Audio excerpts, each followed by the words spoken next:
Everyone, Radhe Radhe. Kartik Purnima और गंगा स्नान की आप सभी को हार्दिक शुभकामनाएं। और आज के दिन कहा जाता है कि आज देव दिवाली भी मनाई जाती है, तो उसकी भी आप सभी को हार्दिक शुभकामनाएं। अभी बजे हैं सुबह के 4:30 और मैं उठ गई थी। अभी मैं निकाल रही हूँ घर में, पूरे घर में बासी झाड़ू। उसके बाद राधे राधे मैं नहा ली थी और आज है पूर्णमासी और मेरी पति पर जोत भी लग गई, मेरी पूजा हो गई, लग चुकी है, पूजा हो गई। और ये होता है गोले का हवन जो कि 5 दिन चलता है, वो भी मेरा हो गया है। तुलसी मैया में भी लग गई है, पूजा वगैरह मेरी हो चुकी है। राधे राधे। तो देखिए अभी मैं प्रसाद बना रही हूँ क्योंकि आज पूर्णमासी है, तो मैं भी कथा कर लूँगी। और अभी टाइम बजे हैं 6 बज रहे हैं, तो मैं प्रसाद बना के कथा करके उसके बाद ही चाय पीऊँगी। अब जल्दी से बना लेते हैं प्रसाद। चरनामृत मेरा बन के तैयार हो चुका है, बस अभी ये वाला पंजीरी वाला प्रसाद बना रही हूँ।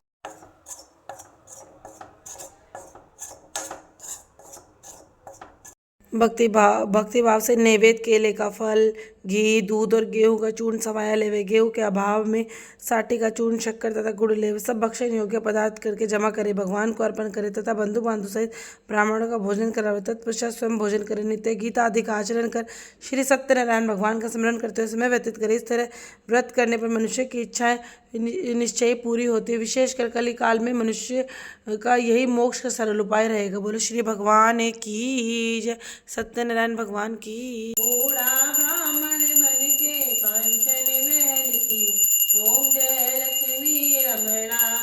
दुर्बल वीर कराली, जिन पर कृपा करी। लीजिए मेरी गर्मा गर्म चाय भी बनके हो गई है तैयार।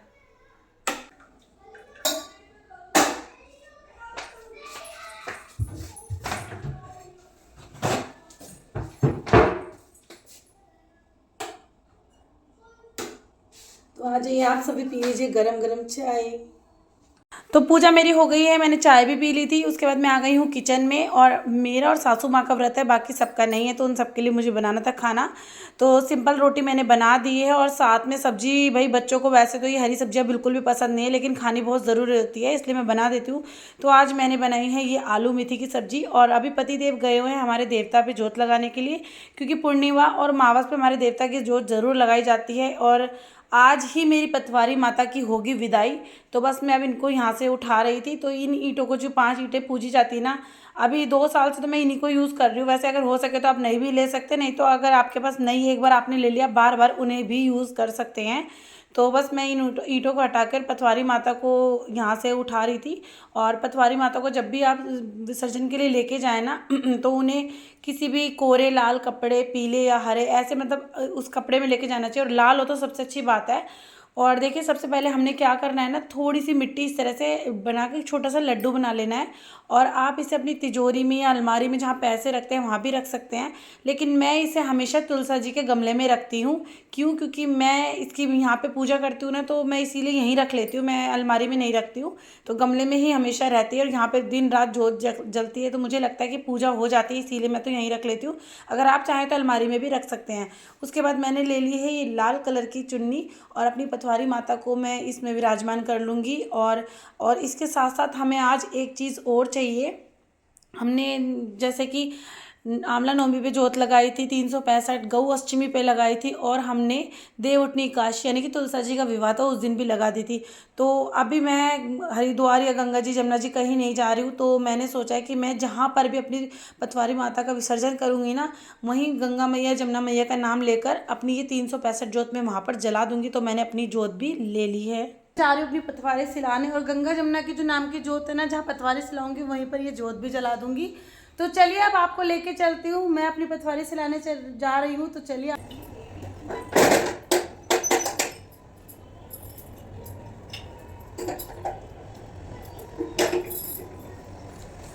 तो पतवारी माता भी ले ली है और जोत भी। तो चलिए अब जल्दी से चलते हैं और आपको लेके चलूँगी मैंने कहाँ पतवारी सिलाई, कैसे जोत जलाई। और आप दीपदान का बहुत महत्व, तो दीपदान तो ज़रूर। पतवारी मैंने ले ली है, तो चलिए।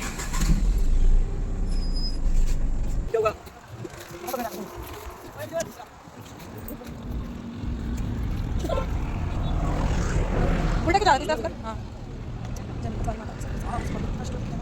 हाँ बेटा, तो कहाँ गया? कहाँ गया?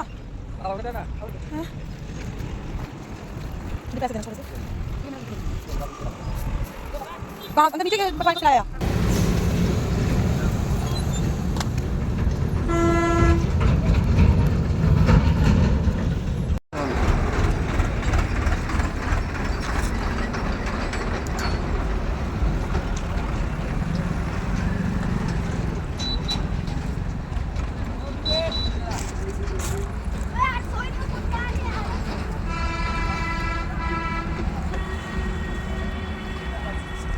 तो पटवारी हमने सिला दी, अब हम जा रहे हैं घर। और पीछे ये बहुत ज्यादा दंगा कर रही है, पता है बेला। हाँ क्या हो गया? ये भी हमारे साथ पटवारी माता सिलाने आई थी, लेकिन इसको मन कर रहा है ये बाहर घूम ले। हाय एवरीवन, तो मैं पटवारी सिला के आ चुकी हूँ और मेरी पूजा वगैरह भी हो गई है। तो मैंने जोत वगैरह भी लगा लिया और मेरा खाना बन के बिल्कुल तैयार है। तो ये बन गई है सब्जी, इसमें खीर है।